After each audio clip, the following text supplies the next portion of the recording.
Data represents our relationships, and have you looked at your own data? This is Brian Carroll. I want to welcome you to today's B2B Lead Blog podcast. What's the annual growth rate of the personas in your database? Do you know how many of them have churned? And what's the size of your audience? And are you sure about that? Well, I'm super excited to have Mathew Sweezey. He works with Salesforce. He's the principal of marketing insights. And Salesforce, along with LinkedIn, just released a new study, a research study. As I understand, it started in 2014, Matt, but this is the B2B persona report. And I wanted to talk with Matt to bring this very important information to B2B marketers. So Matt, welcome. I'm really glad to have you. Can you tell us more about your background? Yeah, thanks, Brian, for having me. Love being on here. Yeah, so my background's kind of interesting. I think what's relevant to this conversation is I was one of the really early employees at a small startup back in the day called Pardot, which is a marketing automation platform. And from there, we grew that, sold that to ExactTarget. I became a Salesforce employee. And along that road, I wrote a book called Marketing Automation for Dummies, write for lots of different publications. And now I kind of head up the forward-looking marketing ideas and theories as principal of marketing insights at Salesforce. Cool. So tell me about this study. Like, what motivated you or inspired you to do this research? Yeah, what inspired me is what I think is funny is that to me, these are like fundamental marketing questions. And what bothers me is the fact that no one else was trying to ask these questions, or whether or not they really knew they should even be asking these questions in the first place. Let me explain. I mean, as a marketer, we have metrics, right? We're like, all right, so we got 10,000 email addresses this year. That would be a metric that we may give to somebody to validate our efforts. But that's like saying, I got 10 out of how many? That's the question, right? It's not a what did you get? It's a how effective were you? So these are effectiveness measures. And without really detailed information into our audiences and exactly their size, their growth, their churn, we really have no way to answer any of those questions, which should be key fundamental questions that we should be able to answer about our job.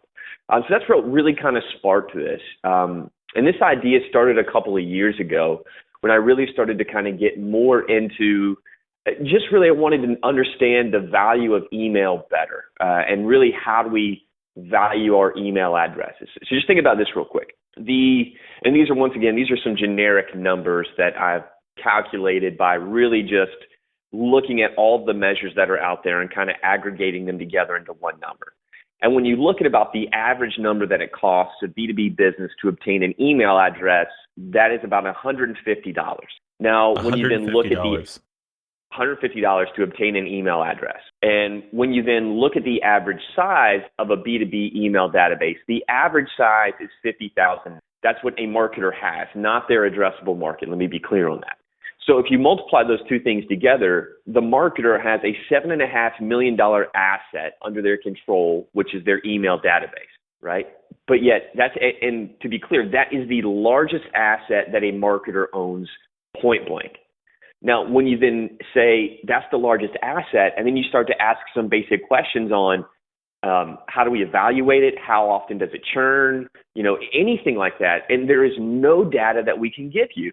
The only measure that we have of the health of our email database is did the email bounce, yes or no? Horrible metric. And so that's what kind of led me down this path. Wow. So as you looked at all this information, I'm still processing the cost of an email address, and then along with that, the size of the data, and thinking about this. This is something marketers don't think about. And from my own experience, what surprised you most as you analyzed the data from this research, and why? Yes, I think what surprised me most was in the combination of the work that we did with LinkedIn. I think the biggest surprising thing is the fact that people don't realize the amount of movement inside of an organization. Now, what I mean by movement is I mean that a person has both horizontal and vertical changes within a company. So if we're only looking at the measure of is this email address any good for us, and we're only looking at the bounce, all that says is, does this person still work at that company? Which as a marketer is not enough information for us to know if they are still in our persona or not. Because if the email address is still good, but the person took a horizontal shift, such as they were the manager of business development, and now they are a manager of support. I mean, that happens pretty frequently inside organizations where people take horizontal shifts into completely different departments. Their email address is still valid, yet that person is no longer in your persona, and you should no longer be targeting or talking to that person. But because that email address doesn't bounce, we still do.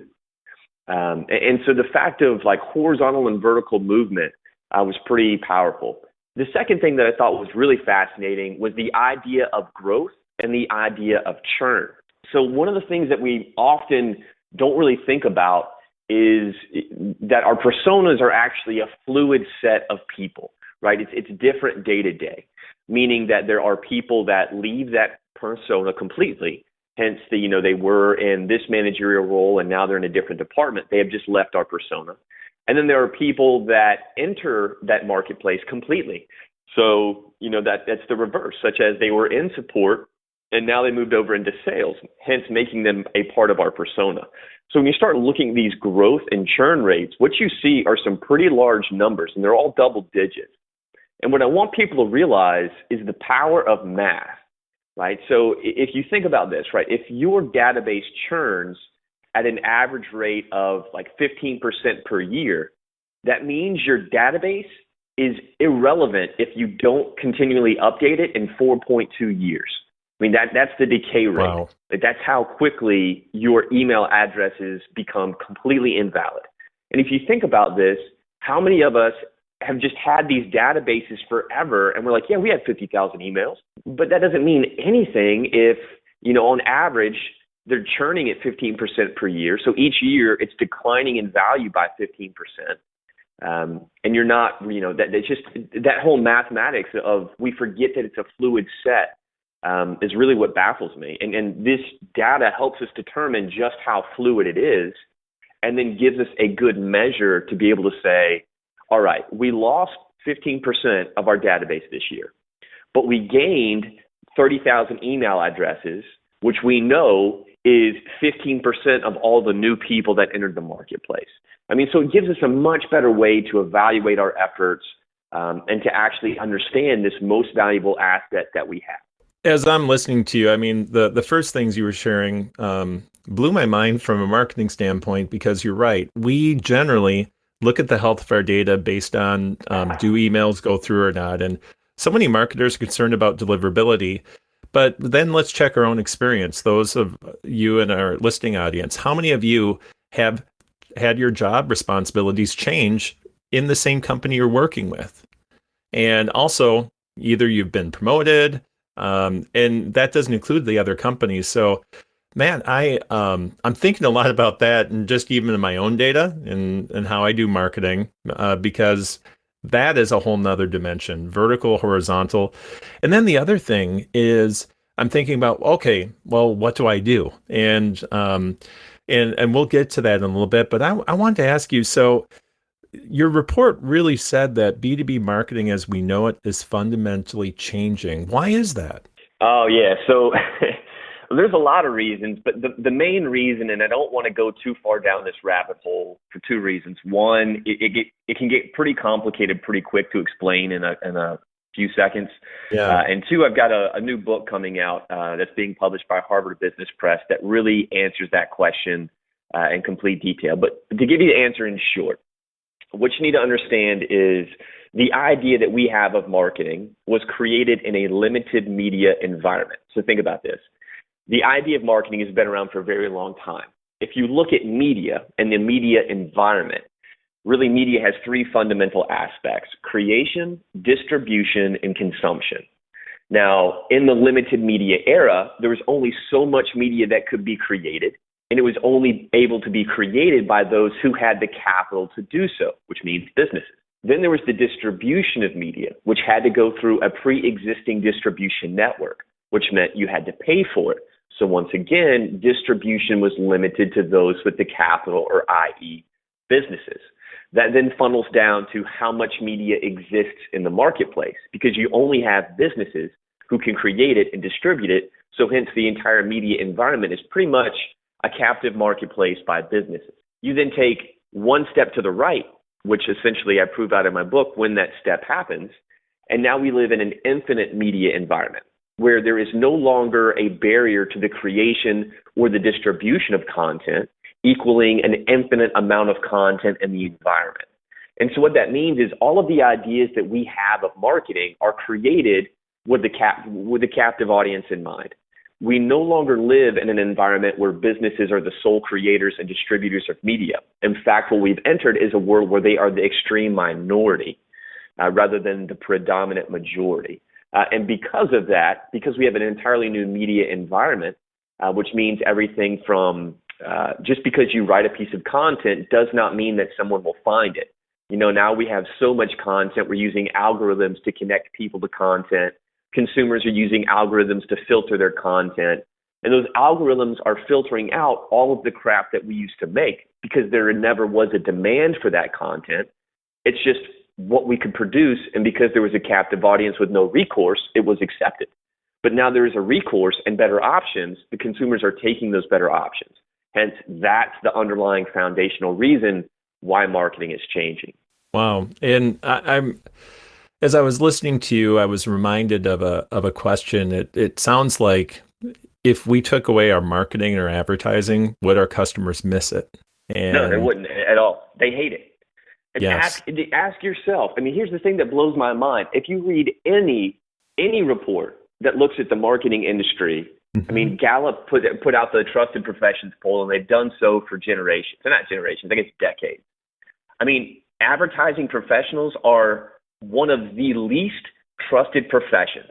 The only professions that are more distrusted than advertisers are congressmen, lawyers, and insurance salespeople. We are only 1 percentage point more trusted than insurance salespeople as a profession.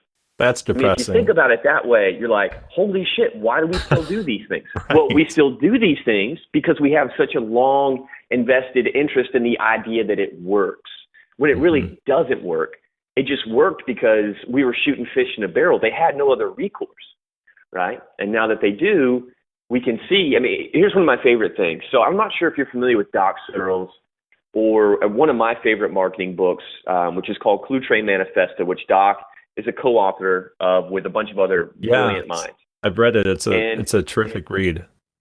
Yeah, and in that book, Doc says that there is no demand for messaging, right? And I was chatting with Doc the other day, and he says it's not only there is no demand, there never was a demand for messages. And he takes it a step further, and he says, just think about this. He says, if you look at ad blocking, there are over 600 million devices with ad blocking. If you think about it this way, that is the largest boycott in human history, and it is boycotting our idea of advertising and marketing. Think about that.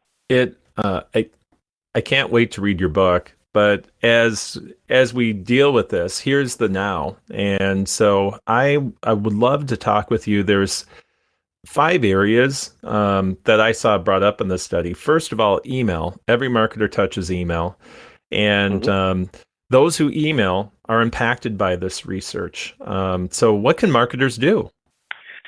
Yeah, so a couple of things. This doesn't really give a lot of tactics onto what you do with email. Rather, it puts into question when should you ask for email or what is the value of email in your organization, right? So we have to realize that, just take 2 steps back and think about telephone numbers, right? And so, you know, you can't ask for, any marketer that uses email marketing now asks for an email address before a telephone number, right? So progression of communication channels. Well, let's think about now we have other communication channels such as social. So maybe we should hold off on asking for email until a little bit later because we know that email is much more finite than a social handle. Hence, a social handle is usually a personal handle, which gives us personal access to somebody rather than email, which is another level of communication. So maybe it suggests that we should invest in social as much as, if not more, as a communication channel, just because it has a longer shelf life. So, I mean, that's an idea. The other ideas are really just to help people understand just really the effectiveness that they have with obtaining email addresses, and then the fact that we need to realize the standard best practices, right? If you email somebody 5 times and they don't respond, stop emailing them. Then churn them out of your database, right? Just because you have that email address doesn't mean shit. You don't own them, right? At one time, They thought you were relevant, but apparently you've proven not to be relevant in their lives. So take the hint and stop it. Those are some tactics and ideas. If you want to look at this in terms of a tactical approach and you take this into the future, what you will see is, and this is just my assumption, but LinkedIn now being owned by Microsoft, right? LinkedIn has a massively powerful database. And to marketers, it is, I think, one of the most powerful databases for B2B marketers specifically because it gives us employment data. If you have ever been in any type of software sales scenario, or really any type of services sale, you know 2 major things. You know that the moment your champion leaves a company, if you have a product that champion bought, it's now currently on the chopping block because the next person that comes in is most likely to wipe out all the predecessors, tools and choices and vendors and put in place their own. Totally. Conversely, if that champion goes to a new place, that's your greatest shot at selling them again at a new employment, right? So just those 2 basic scenarios, right? Employment has a lot to do in terms of a factor, or what's the word I'm looking for, as an indicator of a sale or an indicator of churn of a previous sale. I call it, so if we can start, yes. When people switch roles or they leave a company, especially if they're a C-level or, as you talked about, a high-level decision maker, when they leave, change happens. Yeah, every time. That's the number one. In all the software companies I've worked at, that's the number one trigger event for us losing a client. Number one. Yes, and I'd agree 100%. And I think what I'm hearing from you, and I intuitively, I've sensed this. So with my own email list, for example, and for our listeners, there are third-party providers that can help you append social data to the email addresses you currently have. I personally use one called Full Contact, and that is useful. There's others out there through data.com, etc. But when you have someone's LinkedIn profile or their Twitter, as people are mobile and they're moving around, your data represents your relationships. And it's very hard to start relationships over and over if people move from company to company. So what I'm hearing from you, Sweezey, is that we need to think multidimensional instead of right now. It's like, get email, grow our email list, and that's not enough. So correct. How can marketers improve either their campaign or their data management? Any thoughts on that? We talked about a few ideas, or I'll put it another way. What can marketers do to apply these insights and get better today? That's a harder question just because, this data didn't specifically look at that.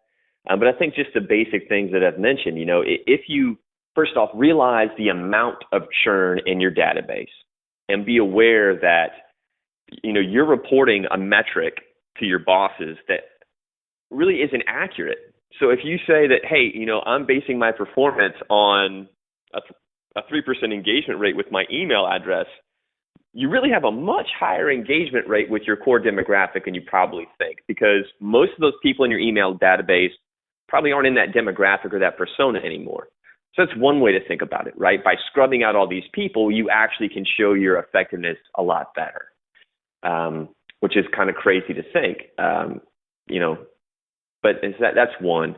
The others are just, realize that email is a very specific type of communication, and it's applicable. And yes, and then don't discount this fact. It is the number one communication method for business, and it is the number one communication method that business is done through. But that means when business is applicable. So if you just have people in your audience and they're not actively in a sales cycle, email can help you keep up with them, but don't discount all the other avenues that you can keep up with them. So that's just a couple of things, but. That's awesome. So, as you look at this research, what are some questions you wished you could have dug deeper into, or maybe future research ideas related to this? the amount of work to get this data, I will never, ever want to continue this research. It honestly was due to the size of this data. I mean, we're looking at 15 million data points over a span of 6 years, running some pretty heavy analysis, combining multiple data sets. I don't ever want to rerun this. Like, I think the numbers are here, and the main points, what we looked at, I mean, the main points are, in our given environment, I don't expect people to switch jobs or that process to change too dramatically, right? So I think these churn rates and I think these growth rates will stay pretty consistent for a pretty significant point of time. And the total database sizes, those are pretty accurate, and I imagine they will change, but we've got the growth rates and the churn rates to kind of be able to mathematically predict with pretty high degree of accuracy what they will be at any point in time. So I don't ever want to really rerun this data. But in terms of future data, oh my God, there's so many other things I want to look at. But in terms of just, mapping out like the size of personas and the churn and the growth, I'm pretty sure this is probably the best that we'll ever see. And I don't really see any of the players that created this data wanting to actively rerun it. So, I mean, it's pretty much what we're going to get. Well, I can appreciate that for all the reasons, and you just have a really cool gig, Sweezey. So as you look at the data, you can look at this. I want to give our listeners a way to keep up with you and stay in contact. But before I do that, what's the question that I missed asking you that you wished I would have asked? All right, how about this one? So the average tenure. So let's pick on one of the points, right? And I think this is fascinating. Or actually, screw the average tenure. We're all marketers that listen to this podcast, right? So let's exactly. Tell us about ourselves. Let's talk about ourselves. Here's one of my favorite, most fascinating statistics that came out of this. All right, check this out. You got kids, right, Brian? Yes. Did you ever have hamsters? Yes, we did for a period of time. My daughters did. Yeah, and gerbils, right? Same thing. Right. A gerbil will live longer than a marketer will stay in their current position. That's right. That's not long.